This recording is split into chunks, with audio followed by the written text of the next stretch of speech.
Shalom, everybody. How are you doing on this beautiful Wednesday, July the 15th, I think? Happy to have you with us, with me. Thank you so much for joining. Um, I'm happy to say that the last video on Monday night has now, the last time I checked, and I check 8,300 times a day, has about 320 views. So I like to start out with a deep appreciation for those of you who watch, those of you who anticipate, and really appreciate it.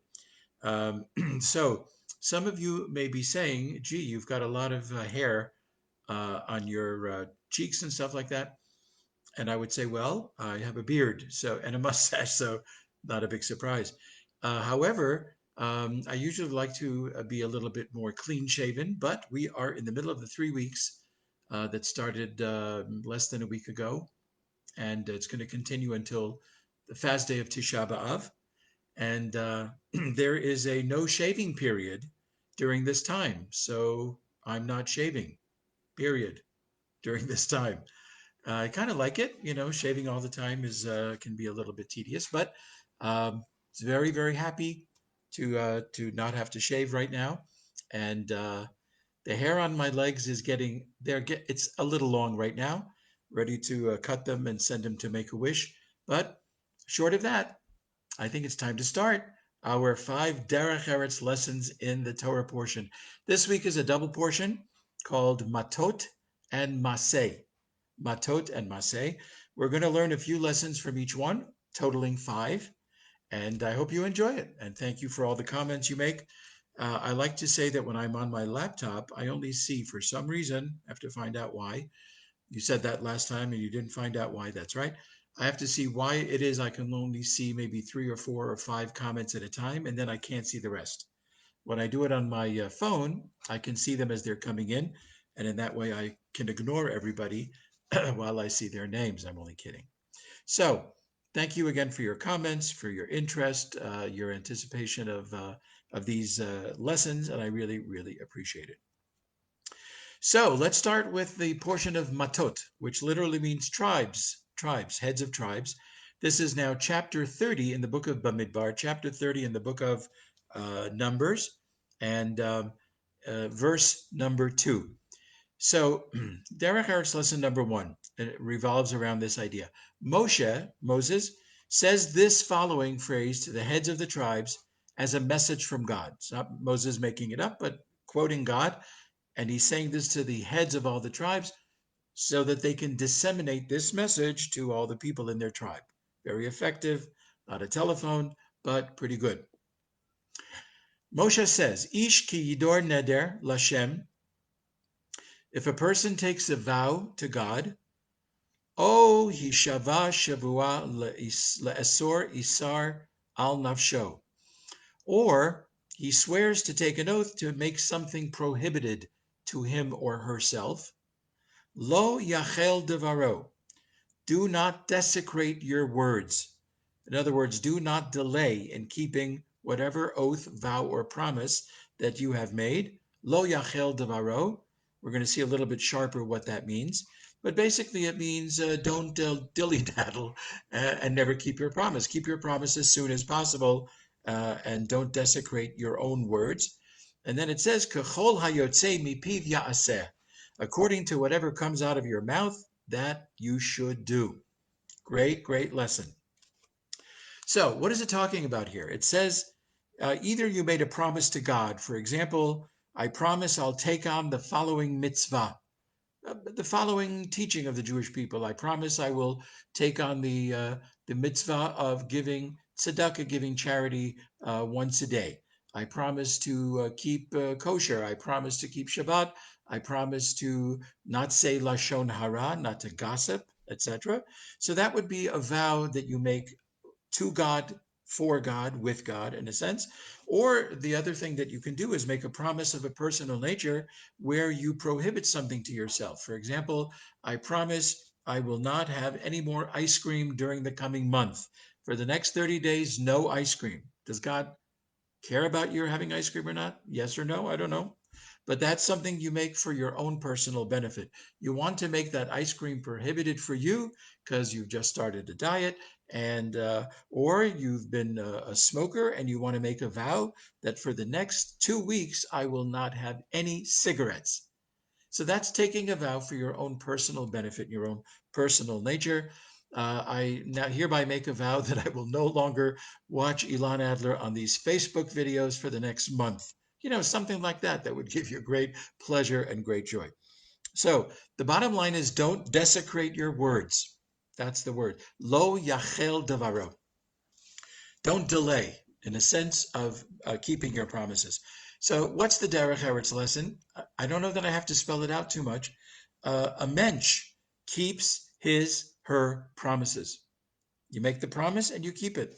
A mensch tries to be careful to think before saying something, before promising or vowing something. Is it something you can keep? Is it easy? Is it hard?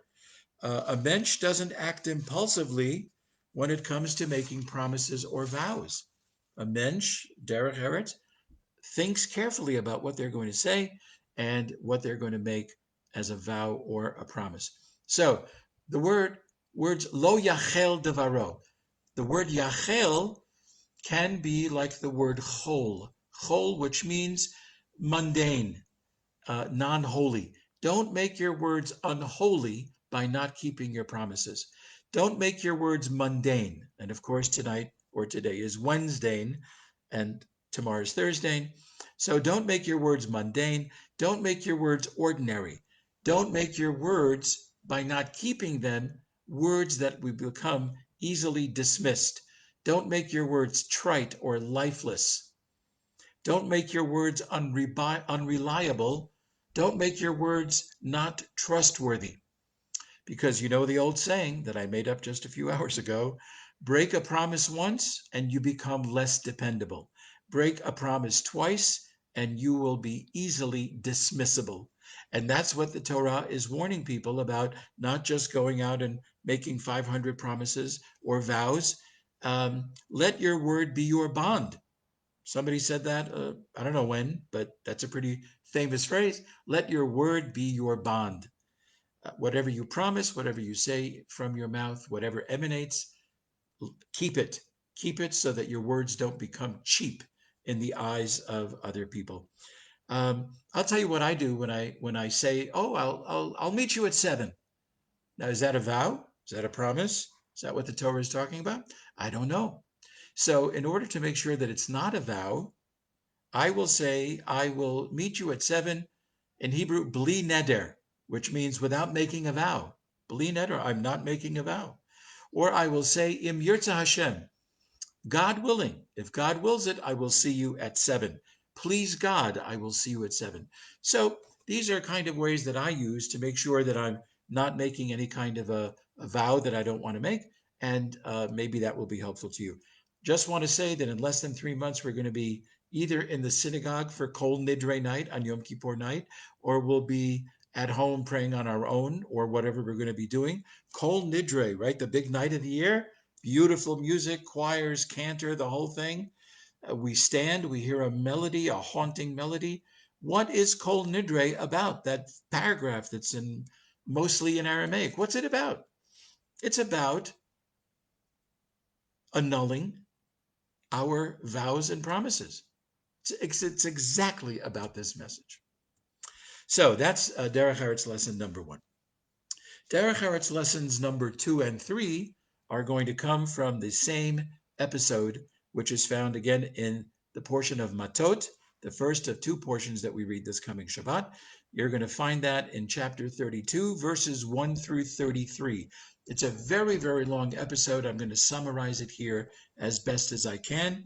And again, these are going to be Derech Eretz lessons 2 and 3. So the tribes of Reuven and Gad, not God, G-O-D, but God, Gimel Dalet, God, G-A-D. The tribes of Reuven and Gad have a lot of livestock, a lot of livestock. They have a lot of it. Where they are, in what is now Jordan, we're talking biblically then, is a perfect place for raising and keeping and having their livestock. So they say in chapter 32, verse 5, If they say this to Moses, if we have found favor in your eyes, let this land be given to your servants as a heritage.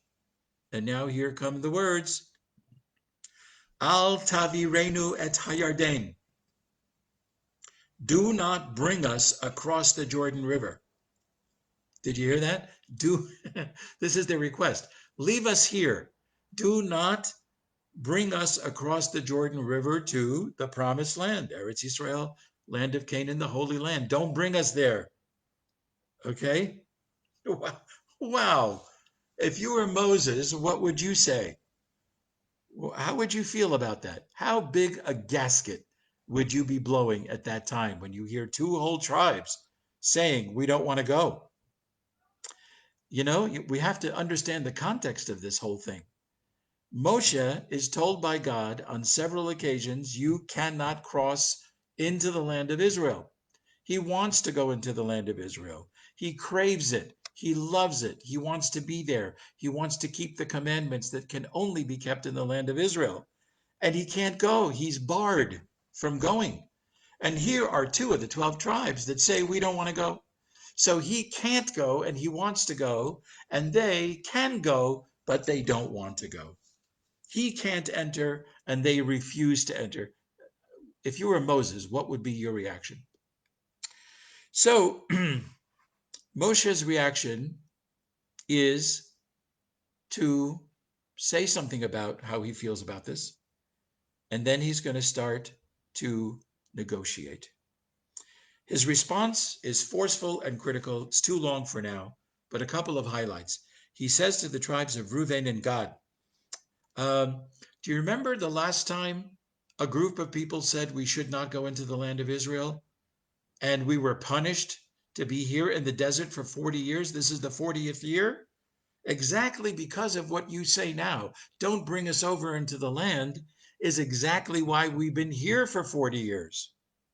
That's reaction number one. Reaction number two, he says to the tribes of Reuven and Gad, hey, when we go into the land of Canaan, land of Israel, the Holy Land, there is going to be a war of conquest. There are 7 idol-worshiping nations in the land currently, and we have to go and conquer them. And then we have to apportion the land each to all the different tribes. That is going to take a total of 14 years. So Moses says to them, oh, you're telling me that while the rest of the tribes are going to be crossing into the land and risking their lives and fighting in order to conquer the land, you're all going to be sitting here and sipping pina coladas? Are you kidding me? All right, the Torah does not say pina colada, but I think you get the idea. Where everybody's going to fight and you're going to be here with your livestock? Anyway, so they respond and they say, Moses, you're right. It's a nice thing for Moses to hear every once in a while. Moses, you're right. You're 100% right. Here's what we're going to do. We're going to build pens for our livestock, pens for the livestock, and then we're going to build cities for our small children. And then after we've done that, we will join our brethren in the fighting for the land. And we're not going to be in the back. We're going to be in the vanguard. We will be in the forefront of this war of conquest. We're going to be right there, and we're going to be there as long as it takes. Nice. Good. They gave in a little bit. Moshe responds, but you must keep your promise, or else you have sinned to Hashem. Here comes the promises thing again. But you must reverse your priorities. You said you're first going to build pens for your livestock and then cities for your children. No, you have to reverse your priorities. First, you build cities for your children, and then you build pens for your livestock. Change the priority. You're telling me the livestock is more important than your kids and families? No, your kids and families come first. You take care of them first before you leave and come to the conquest with us. And then you take care of the animals. So he wanted them to reprioritize. And that was a very good thing. By the way, they agreed. They understood Moshe's point. And with that, the deal was closed. And there they remained with half the tribe of Menashe. So from here, I have extracted two Derech Eretz lessons that I think are very important, not less or more important than the other Derech Eretz lessons that we've been listening to for now about 10, 11 weeks. That's 5 each week, about 55 Derech Eretz lessons. Here's another one. Derech Eretz lesson number 2 for today. Moshe did not lose it. I have to be honest with you. If I could not enter the land of Israel and I had 2 tribes, a 6th, that said, we don't want to go in and I can't go in, I don't know. I'm a nice guy. I'm pretty evenly keeled, calm, generally. I think I would have lost it. I would have, I don't know what. I don't know. What would you have done? I think would I have screamed? Would I have smacked them? I don't know. I would not be proud of my reaction. But oh my gosh, I want to get in and I can't, and you can go and you don't want to go. That's Derech Eretz lesson number 2. Moshe did not lose it. He didn't get angry to the point of risking their relationship. He was cool and collected.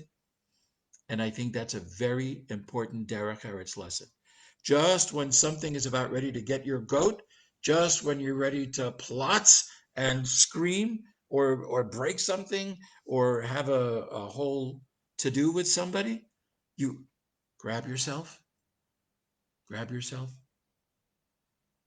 and try to calm yourself down. Very important Derech Eretz lesson. Otherwise, you can easily lose friends by the dozens.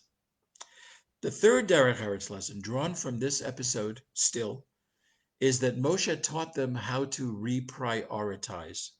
He taught them to remember what's important.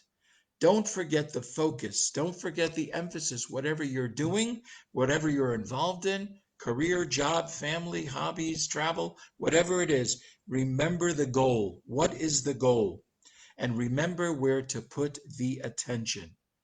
It's a very important lesson. What is the goal of what you're doing, what you're saying, how you're behaving? What is the focus?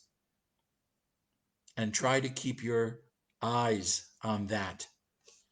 Somebody once said, my daughter is a good student, but she could be a great student if she stopped majoring in minor things.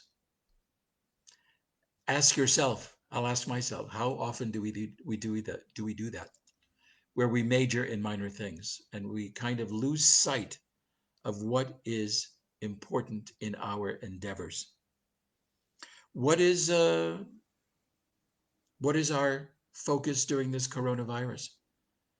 People sometimes are wandering around aimlessly, not sure what to do. What should be our focus? I'm sure each one of you has a different idea of what should be our focus. Be appreciative of what we have. Things could be worse, whatever it is. But to have our priorities straight is a very, very good lesson, and it's a good Derech Eretz lesson, because then we know how to behave, what to say, how to be with people, etc., if we keep our focus on what is to be our goal. Here's Derech Eretz lesson number 4. Now we go to the next Torah portion we're going to be reading the Shabbat, and it's called Mas'eh. Mas'eh, which literally means travels or journeys. Travels or journeys. Now we're in chapter 33 of the book of Numbers, Bamidbar, and this list of the journeys of the Jewish people from the time that they left in the Exodus from Egypt until the time they arrive in Israel, the Holy Land, the land of Canaan. They had 42 different places where they camped. 42 different locations in 40 years where they stopped. Now, some of these places were extended stays. Some of these places were for months at a time, maybe a year at a time. Some of these places were overnight or for a few nights, perhaps. Imagine 42 different places in 40 years. Imagine all the packing and the unpacking, right? Comes the trumpet, time to go. Okay, let's get everything together. Let's take all the things of the sanctuary, put them together. Let's get the Levite families. They have to carry all this stuff. And then you go to the next place and you unpack, and 2 days later come the horns again. Time to pack it up and let's go. Imagine all the assembling and taking apart of each of the tribes and the tents and the homes and the families. This could not have been easy. So the Torah calls these mas'eh. These are the journeys. These are the journeys of the Jewish people at that time from leaving Egypt until they arrived in the land of Israel, 42 different places. So the fourth Derech Eretz lesson for today, it does not concern a specific verse, but it concerns the way we, in our conversations about this, the way we talk about these journeys. And I'll tell you exactly what I mean. Many of us, even in writings, rabbinic writings, etc., describe these journeys as wanderings. Wanderings. How many times have you read that phrase, heard that phrase, maybe even said it? Oh, the Jews wandered in the desert for 40 years. They wandered in the desert for 40 years. Now, the idea of wandering, if you just kind of define it, wandering sounds aimless. It's like a pinball machine. Bing! And it just goes wherever it goes. It hits this thing, it goes to the next thing. Wandering connotes aimlessness, pointless, meaningless. And we, I think, when we use the term wandering, we minimize and trivialize God's master plan. To call it wanderings, I don't mean to be so harsh about this, but to call it wanderings, to me sounds almost like an insult, because this was certainly not what God had in mind, to just wander. All right, let them hang out for 40 years, let them get their boom boxes, some pina coladas. That's not what he had in mind. Here's what Rambam Maimonides says about these journeys. Every place that they arrived at, every place of the 42 had a purpose. Each location contained lessons for the spiritual rehabilitation of the Jewish nation. Each and every place taught something, and they were taught something at every of the 42 stops. So you leave one lesson out of the 42, and there will be a major ingredient missing in the fabric of Jewish ethics and morality. And that's why I get so defensive when I hear people talk about the wanderings for 40 years. It was not wanderings. It was pointed, purposeful journeys. So what's the Derech Eretz lesson? The Derech Eretz lesson, I think, is to give God at least as much trust as we give chefs or cooks. They have a recipe and they follow it to the T. To give God as much credit as we give doctors. They give you a prescription and we follow it to the T. There's not any part of that recipe or prescription that's just aimless, pointless. Just threw it in. Who needs cloves? Cloves, but no cigar. Who needs that? No, everything has its point and its purpose. And to me, I think God deserves the same kind of honor, that taking us through the desert in these 42 different stops, teaching us various lessons at each stop, does not make it a wandering. It makes it a purposeful journey.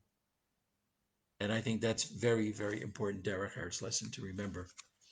So, by the way, the Hebrew word for wander is kind of like lehistovev, lehistovev, which sounds like the word sivivon, the dreidel that we use on Hanukkah. Right? You turn it, and it wanders aimlessly. It doesn't know where it's going. We don't know where it's going. It finally drops. It lands on a letter. But that's not what God had in mind for the people as they journeyed to the 42 different stops, 42 different lessons, 42 different things to learn as they were rehabilitated from slaves to free people to now going eventually, God willing, into the land of Israel.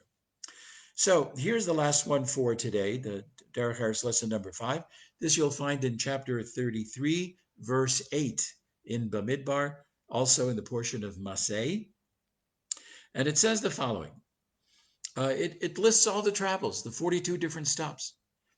Part of the chronicle of travel, it says, Vayis'u mipnei hachirot, mipi or mipnei hachirot, vayalchu derech shloshet yamim bamidbar, Bamidbar Etam, Vayachanu Bamara.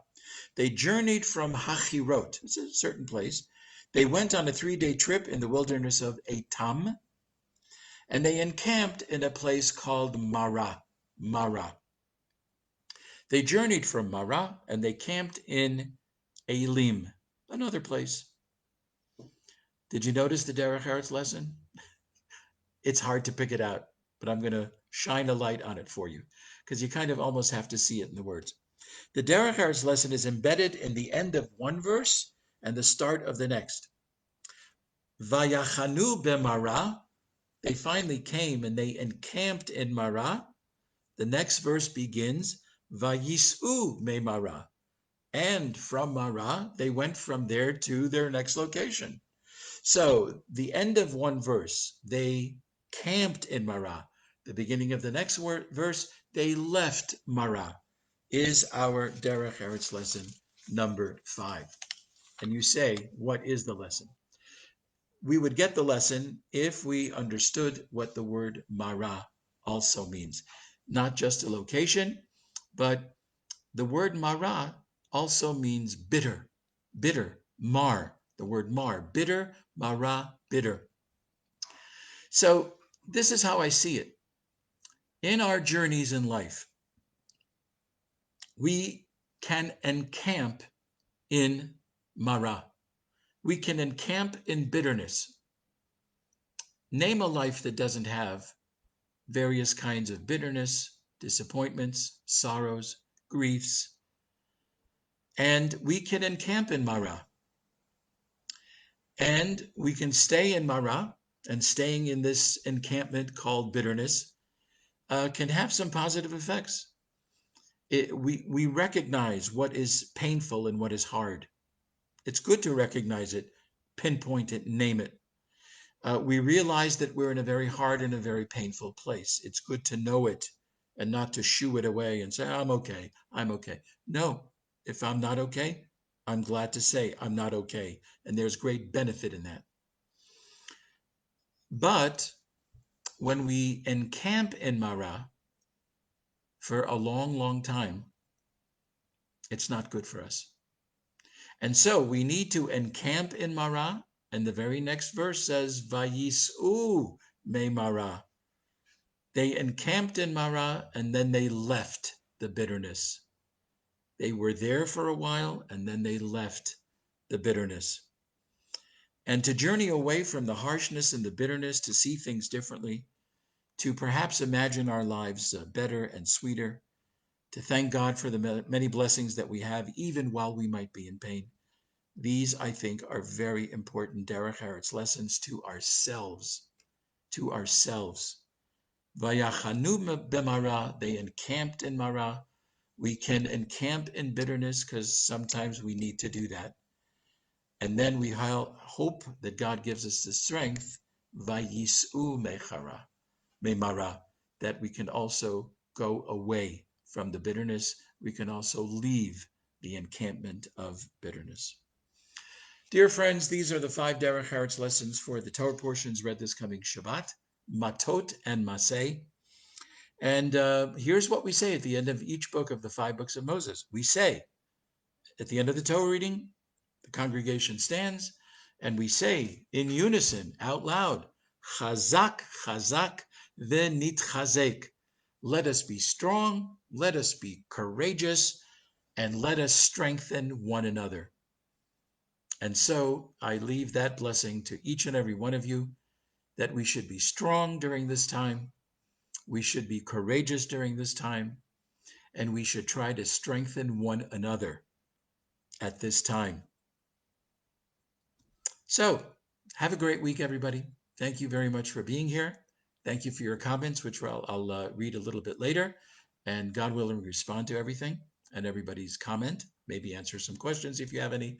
I hope you enjoyed tonight's session, and God willing, we continue on Monday with Pirkei Avot, wonderful lessons of ethics and morality found in the ethics of the fathers. Dear friends, be well, be safe, take care of yourselves and others, and God willing, we'll see you next week, and I hope you have a wonderful, wonderful day. Shalom, everybody.